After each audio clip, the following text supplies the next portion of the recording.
80 tahun Nabi Musa alaihissalam hidup di rumah Fir'aun. Dikasih makan, dikasih minum, dikasih tempat istimewa, tidur, nyenyak, dan segala macam. Tidak pernah Nabi Musa alaihissalam mengatakan hidup Fir'aun. Hidup Fir'aun. Dan juga tidak pernah Nabi Musa mengatakan bahwa saya ada di rumah Fir'aun berkat Fir'aun. Enggak juga. Pesan ini disampaikan kepada Pak Prabowo yang baru cuman kenal 5 tahun. Katakanlah begitu kurang lebih dalam jajaran kabinet ini. Nggak usah terlalu disanjung karena rakyat sudah mengerti.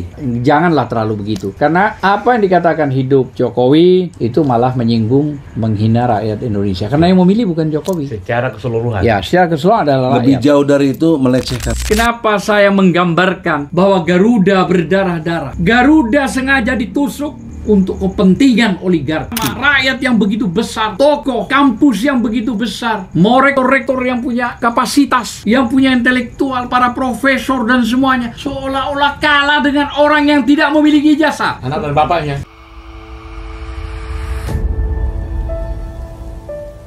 Kalau kita bicara Indonesia gelap, Indonesia sejak dulu zaman merdeka memiliki Garuda. Garuda adalah lambang negara kita. Baju di belakangnya. Ya.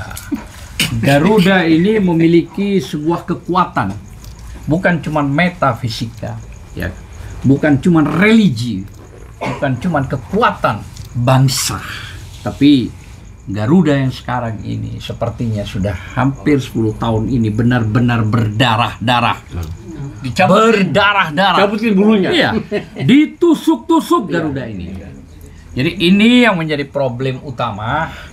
Tentu sedikit saya mau mengurai bahwa kalau kita bicara ketuhanan yang Maha Esa, ini bukan sekedar tulisan di dinding. Untuk mendapatkan bahasa ketuhanan yang Maha Esa itu, para ulama berdarah-darah menangis untuk menciptakan itu. Saya kira pernah Bang Egy juga menjelaskan di MK, Mahkamah Konstitusi.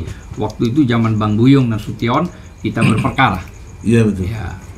Dan saya kira dalam konteks itu ternyata agama dipermainkan.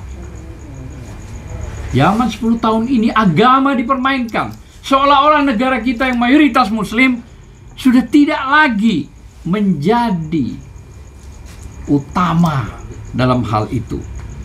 Para ulama dibungkam, bahkan para ulama ditangkap, ditahan, Dibunuh. di penjara. Ada yang dibunuh. Ada yang dibunuh. Ya. Dan itulah yang saya maksud bahwa keadilan itu sudah redup. Jadi Hilang. itulah gelap ya. Ya, itulah gelap salah satunya. Gelap. Yang kedua, kita bicara kemanusiaan gelap. yang adil dan beradab. Bicara kemanusiaan yang adil dan beradab itu cuma omon-omon Doang. zaman sekarang. Doang. Ya, doang. Hukum tajam ke bawah, Iya, tumpul ke atas. tumpul ke atas. Nah, itulah yang terjadi. Sama gitu keluarga ya. presiden, mantan. Rakyat ditindas sementara mereka yang berkuasa hidup akan kemewahan yang tak tersentuh oleh hukum. Bahkan dilindungi kejahatan dia. Betul. Bahkan hukum pun dibuat gelap oleh dia. Itu salah satunya Dia Indonesia. tuh siapa? Dia itu ya penguasa. Siapa? Zaman Jokowi, Nah, ya gitu zaman dong. sekarang. Jelas, Ya. jelas, harus Ya. jelas. Memang dipancing terus kita nih. Terus yang ketiga adalah kerakyatan yang dipimpin oleh hikmah, kebijaksanaan. Hikmah telah mati. Habis. Jangan Anda bertanya soal hikmah, mati sudah. Tidak ada lagi sudah, gitu loh. Matinya gimana? Ya sudah tidak ada lagi Bukan. keadilan. Pilpres. Pilpres, One man, one vote. Iya. Betul. Pilkada. Iya. One man, one vote. One Itu man, mematikan hikmah. Iya. Itu. Itu dia, salah satunya. Keuangannya yang mau puasa. Hanya digantikan oleh nafsu angkara murka. Nafsu yang ingin berkuasa terus-menerus supaya Indonesia berubah, bukan cuma Indonesia akan diserahkan kepada oligarki. Dan demokrasi hanya ilustrasi, ilusi.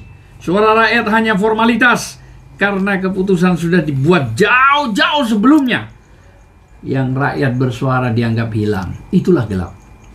Dan yang terakhir adalah keadilan sosial bagi seluruh rakyat Indonesia. Keadilan hanya milik mereka. Bohong milik rakyat itu. Hanya milik mereka semua itu. Yang berkuasa, yang bermain gitu lah ya. Rakyat yang kecil dibantai habis, dengan cara apa? Mematikan ekonomi, merubah ekonomi. Kena pajak.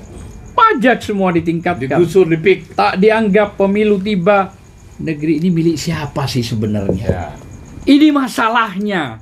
Kenapa saya menggambarkan bahwa Garuda berdarah-darah?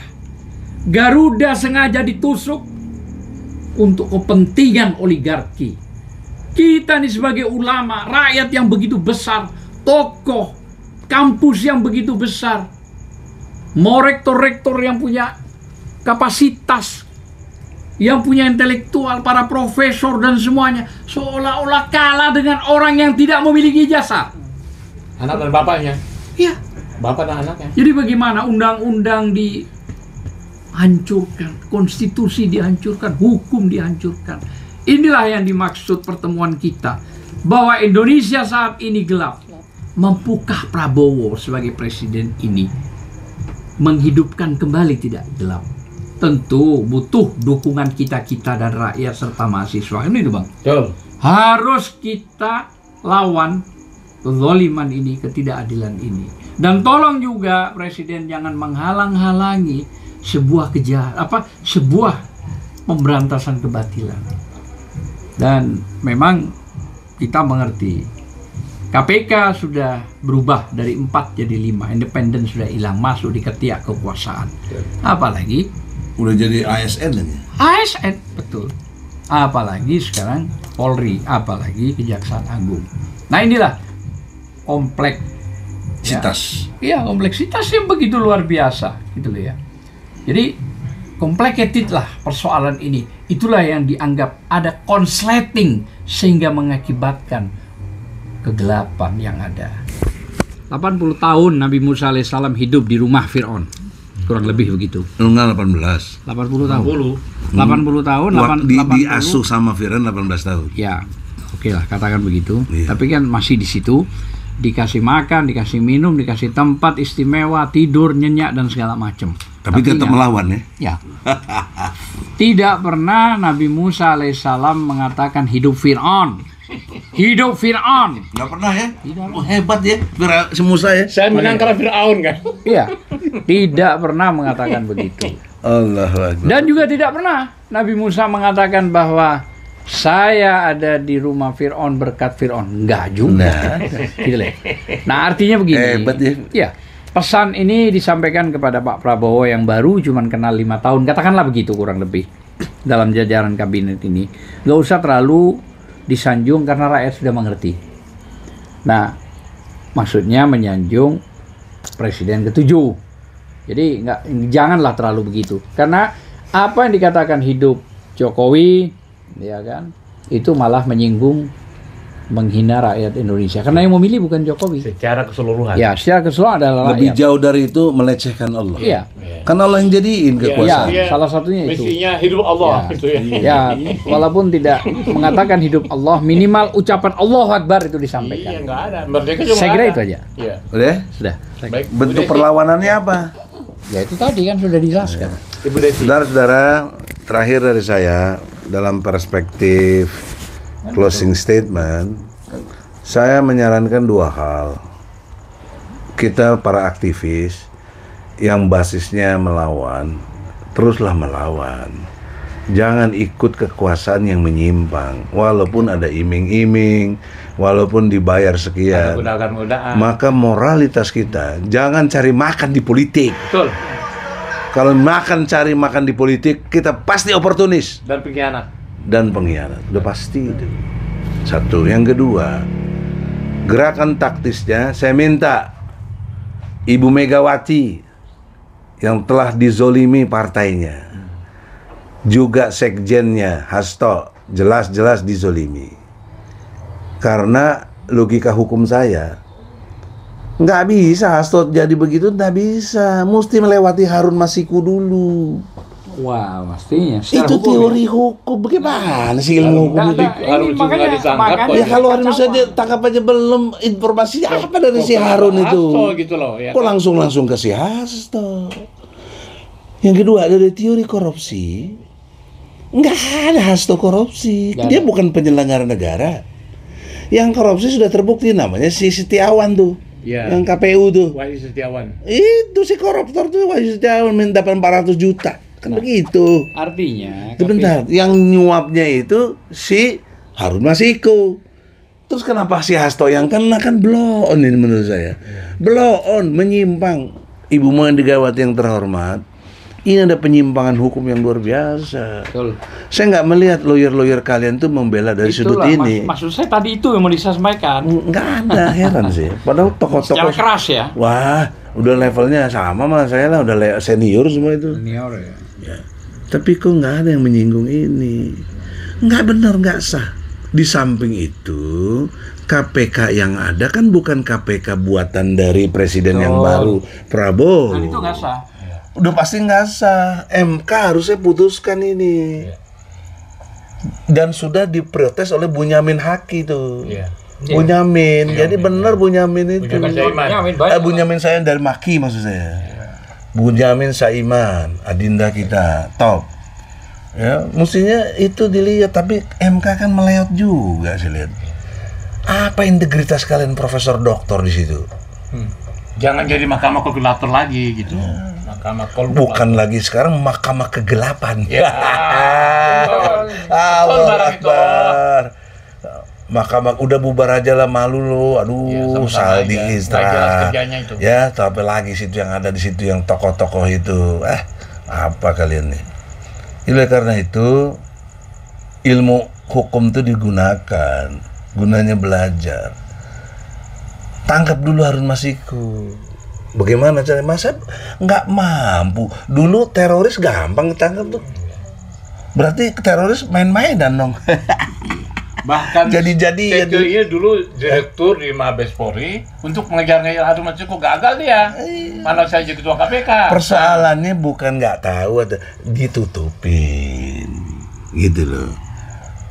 Oleh karena itu sumber informasi saya pertama ya, coba nih Yasona tuh ditanya Yasona, katanya pernah Harun Masiku di situ. Itu kata informasi, bisa salah, maka klarifikasi dong, gitu loh. Kan Beni Herkarman di DPR udah nanya, Pak Menteri kamu bohong apa enggak, kan begitu. Komisi 3 ingat sekali. Tapi nggak ada yang menindaklanjuti, dan seterusnya lah. Nah, oleh karena itu yang terakhir, kalau teman-teman sepakat bagaimana kita camping, bikin kemah di KPK, nginep sampai ditangkap Jokowi. Ya. Karena sudah OCCRP itu udah bukti, itu Sudah bukti. umumkan dunia internasional ya. Sudah kita ajukan. Udah kan Sudah bawa, tapi kan kita mau masuk aja nggak bisa. Masuk kita. Iya, maksudnya kan, teman-teman kita mau nggak bisa. Oleh karena itu tidak bermaksud mendikte siapapun, pakailah akal sehat. Kita ini diberi anugerah besar oleh Allah, cara berpikir. Berpikir adalah membanding, ya, untuk menyamakan yang sama, membedakan yang beda. Kalau membedakan yang sama, menyamakan yang beda, Aristoteles mengatakan itu tidak berpikir. Itu yang saya maksud blow on. Zaman kegelapan kita adalah keblow onan, dan ini ternyata para blow on pemuja demokrasi, para blow on pemuja Jokowi, para blow on pemuja Prabowo. Janganlah, sadarlah. Anda punya akal sehat. Jangan puja-puji. Puja-puji hanya untuk Allah. Ini tauhid. Kalau ini dilakukan, insya Allah Indonesia terang. Terang. Sebagaimana Nabi Muhammad membawa kegelapannya itu menjadi terang benderang. Karena tauhid dengan dasar-dasar Al-Quran. Sekali demikian. Assalamualaikum warahmatullahi wabarakatuh. Silakan.